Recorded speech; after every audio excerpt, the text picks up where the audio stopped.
Bon, stop, désolé. Ok, ça c'est fini. On arrête avec ce gage parce que s'il y a des gens qui sont venus ici pour voir une vulgarisation sur le design atomique et qui doivent se trimballer Renault tout du long, ça va pas être cool, surtout s'ils regardent la vidéo sans connaître la chaîne. Bof. Donc on arrête avec ça. Merci Nathan pour le gage, super. Donc, comme vous l'avez compris, on se retrouve aujourd'hui pour une vidéo sur le design atomique. Je vais ranger ça et on se retrouve tout de suite après.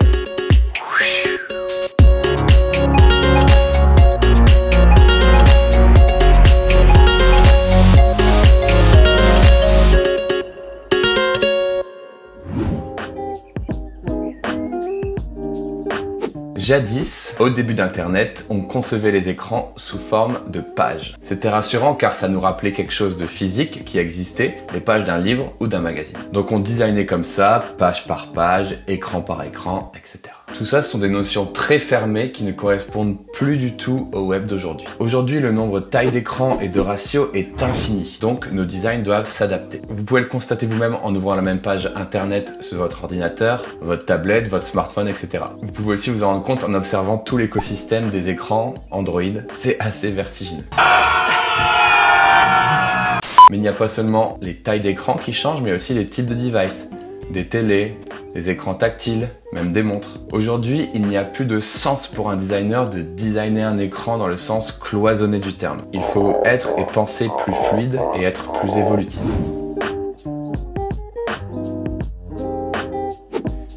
L'idée de l'atomic design, c'est de penser la conception des pages, non pas par page justement, mais par composants. Ces composants peuvent fonctionner à la fois indépendamment les uns des autres ou ensemble. L'idée, c'est de découper les éléments d'un design de la même façon que les scientifiques l'ont fait quand ils ont découpé la matière. Bah ouais, d'où le nom atomique. T'as pas cru que non plus c'était un design qui...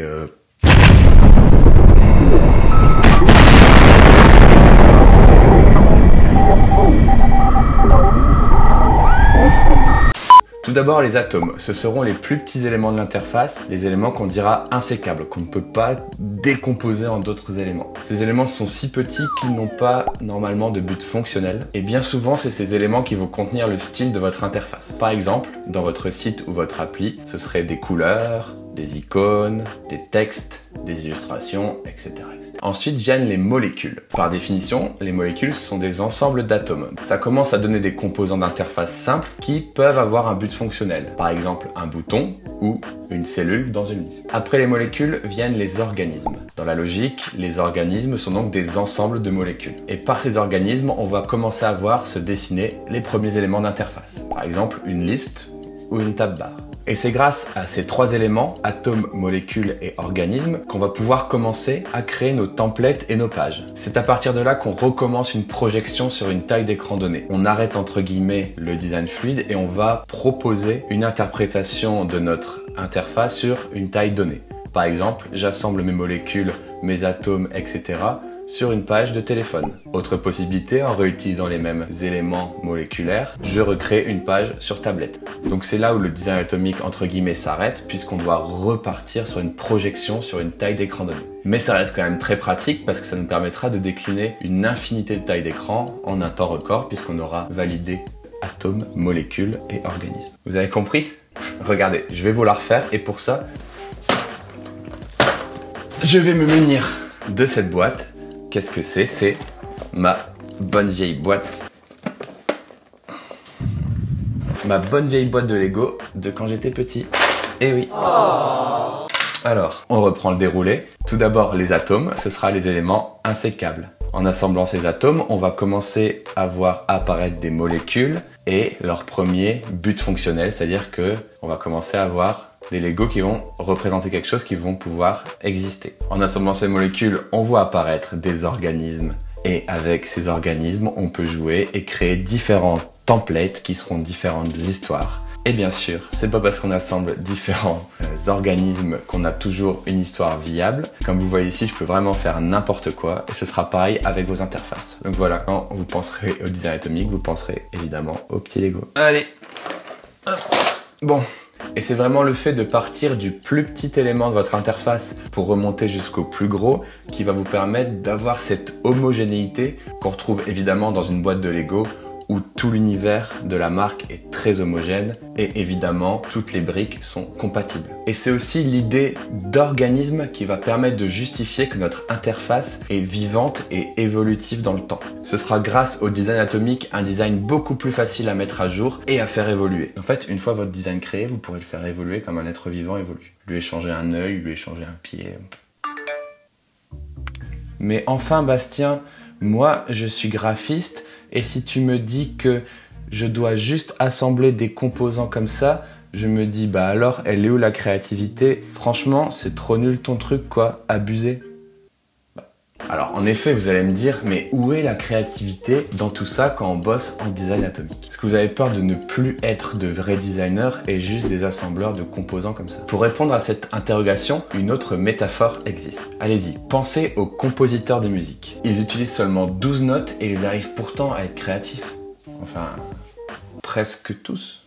Toi je dis si si si, toi tu dis ouais, c'est un truc de ouf ouf, de ouf.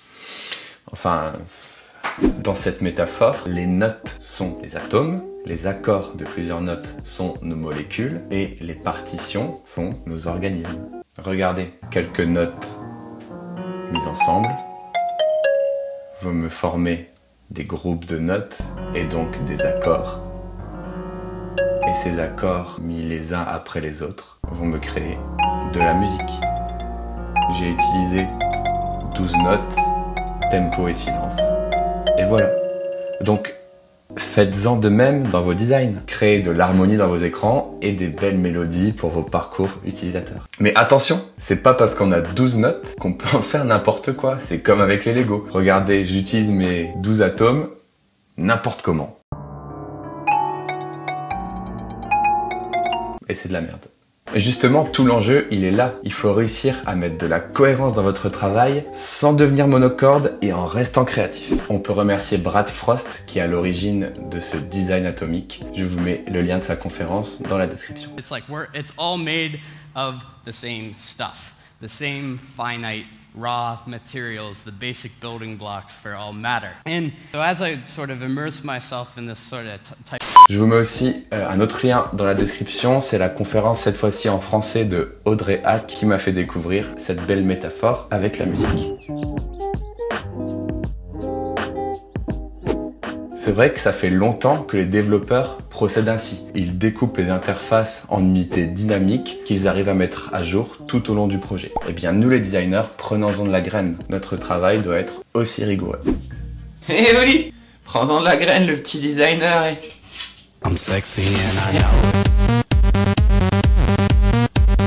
Et ensuite, grâce à cette méthode, vous allez pouvoir découper vos composants atomes-molécules en créant des symboles et ainsi pouvoir commencer à alimenter une librairie et pourquoi pas plus tard, un design system. Comme ça, si un élément de votre design system change quelque part, vous vous assurez qu'il sera mis à jour partout automatiquement. Mais ça, on le verra plus tard dans une autre vidéo. Mais attention, attention, attention. Un design system, c'est beaucoup plus large qu'une simple librairie de symboles, hein, je le dis bien. Il ne faut pas mélanger les deux. Un design system, ça comprend beaucoup de choses qui vont englober votre projet. Que ce soit le langage de marque, la documentation, les process des équipes, etc.